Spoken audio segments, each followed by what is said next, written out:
In this video, we're going to continue with our configuration settings and we're going to go into the advanced area.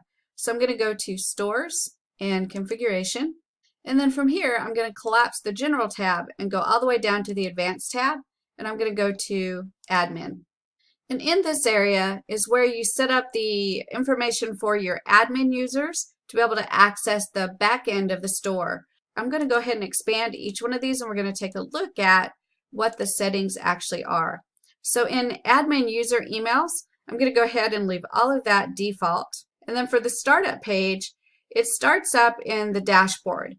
But for admins, and specifically for me, when I jump in to check my store, I always want to look at the sales first. So I'm going to change the startup page. So I'm going to uncheck the system value and I'm going to click the down arrow and I'm going to choose orders. That way, when I log in, it will take me straight into the startup page of orders so I can see what new orders I have, how much money I've made, and all that kind of stuff. So that to me is an important change. For the admin base URL, I'm going to go ahead and keep all that the same. And for security, I'm going to keep everything default. Dashboard, I'm going to keep it default. And then for CAPTCHA, I'm going to keep it default. So the only thing I've really changed here is I've changed the startup page for my admins. So I'm going to click Save Configuration. And then the next area under Advanced is System. And for the system information, I'm going to expand each one of these and we're going to take a look at each one of them. So let me expand them all.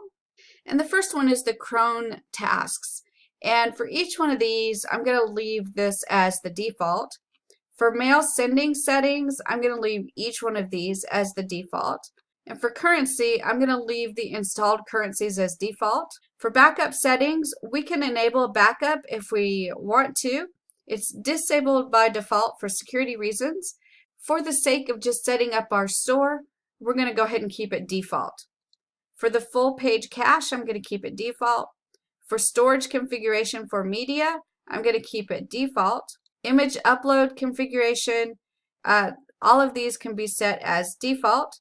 So really we have no changes in this area, so we don't need to save our configurations. So that's all we need to do for the advanced area under admin and system. And now we can start working specifically in setting up our store and putting our products in. So I'll see you in the next video.